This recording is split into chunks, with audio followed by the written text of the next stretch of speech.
What's up guys, welcome back to my channel. I am the House Hacking Mom, and today I'm going to share with y'all the best homemade whole wheat bread recipe. This bread is soft, it's squishy, it's the closest you're going to find to the store-bought whole wheat bread in that it's awesome for sandwiches, toast. It's not going to have that super dense, more hearty texture that usually comes along with whole wheat bread that kids and picky eaters in general don't really tend to like. I'm about to show you all that recipe, and I use a couple different techniques that allow this bread to be soft and squishy, and it lasts, I would say it lasts for about 5 days before it really starts going stale. So you have plenty of time to use the whole loaf, which is another tricky thing when it comes to homemade bread, is that it tends to go stale a lot faster than store-bought bread. So this bread is perfect for families, and I really hope y'all give it a try. And at the end of the recipe, I'm gonna come back and I'm gonna explain why the things that I did in the recipe allow the bread to be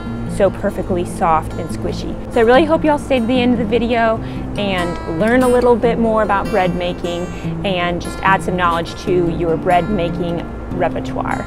Enjoy!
Hey guys, I'm back. So let's talk about the two main methods that I used in that recipe to achieve the really soft, squishy bread. Now, I developed this recipe myself, combining multiple different strategies that I have seen different bakers use, tips that I've found in cookbooks, tips from my mom, who's a super awesome bread maker. She's been making bread from scratch for as long as I can remember.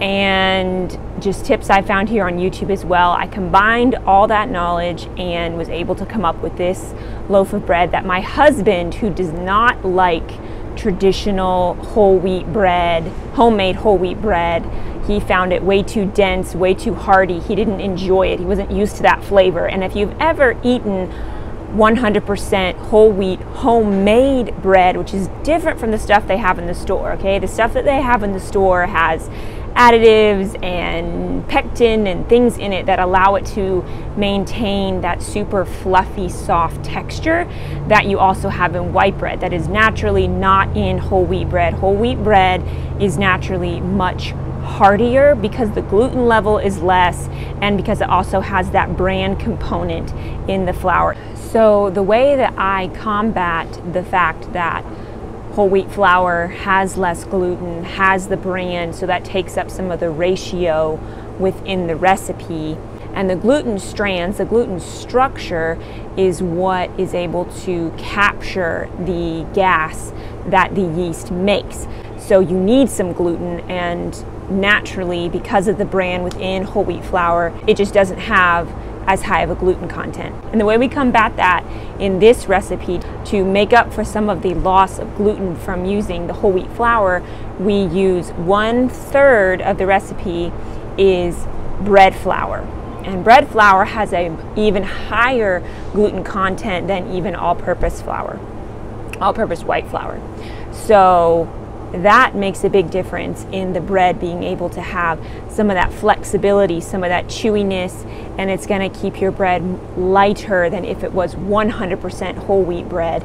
And yes, so that means it's not 100% whole wheat bread, but you actually almost cannot make a 100% whole wheat bread have that same fluffy texture. It needs a little bit of extra gluten in there to be able to become that light, fluffy bread. I don't personally feel like it changes the health properties that much to have a little bit of white flour in there. So as long as you're okay with using a little bit of white flour in your bread, it will make a huge difference in the texture of your bread. And then the other two things that we do in this recipe to allow it to be soft and squishy and moist and yummy is we make that flour paste at the beginning of the recipe. And if you've never seen that method before, it's something that is used in a lot of sweet roll recipes or Japanese bread recipes, because basically what you're doing is you're taking that flour and you're super hydrating it. You're taking that flour and allowing the flour to capture all that extra water by essentially cooking it a little bit in the microwave, and you're basically forming, you know, a flour pudding.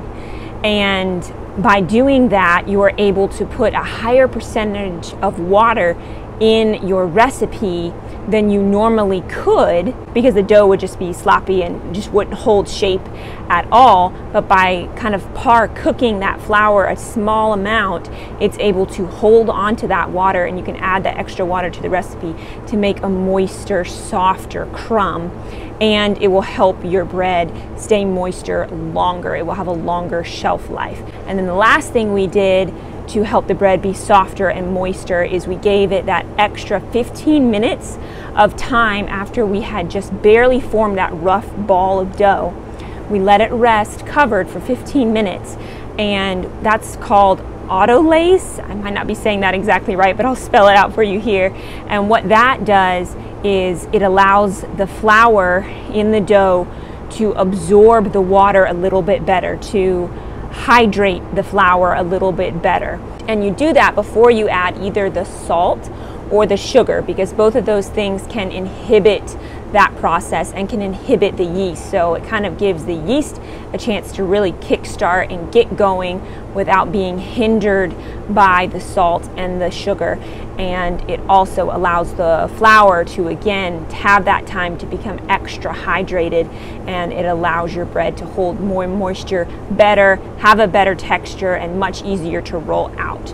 Another thing that I did not understand very well about bread making that makes a huge difference in the quality of your loaf is the importance of shaping. I used to just whir it up in the standing mixer and, you know, let it rise, knead it a little bit more, and just kind of shape it into a semi-rough ball and plop it into the tin. And sometimes I would have decent rises, and sometimes it would only rise like this far above the rim of the tin. I'd be like, it's the exact same recipe, I did the exact same thing, why is it turning out different? And what I realized by doing a lot of research and trial and error, it's very, very important to shape your dough properly before rising, because what that does, and you want it to have a nice snug, it doesn't have to be like rubber tight, but a nice snug skin on the top. By doing this motion a lot, what it does is it kind of encourages those gluten strands that are there to form nice, linear, strong structure, so that one, the air can't just escape and fizzle out, the air that is being produced by the yeast, and also the air that is captured, it encourages it to rise up instead of out. So shaping is actually super important when it comes to getting a good rise out of your bread. And then another thing is that I was not kneading it long enough. And I figured this out just by trial and error. You need to knead your bread. You need to knead your bread a decent amount. If your bread, you try to hand knead it, is sticking like crazy to your board, if you're having to put a lot of flour on the board just to shape it up, then it's not properly kneaded. Your dough should be smooth to the touch. You should be able to pick it up and it not break.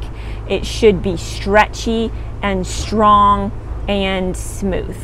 You know, really that's basically what it should be. So in your standing mixer on the medium-low setting, you're talking, you want a total-ish time of about 10 minutes of kneading. So I use about the first 5 minutes with adding the butter or the oil. You can also use olive oil, but I find that the rise is better when I use butter. But it is a 1-to-1 ratio. You can replace it with oil. So the first 5 minutes of the extra kneading, I'm adding the butter and letting that incorporate really, really well. And the last 5 minutes is just kneading, just go, go, go, go, go.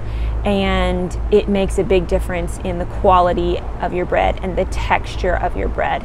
And that is basically what makes the difference between a denser, super hearty, crusty, crumbly, whole wheat, homemade loaf of bread and a more fluffy, light textured, soft, squishy loaf of homemade whole wheat bread.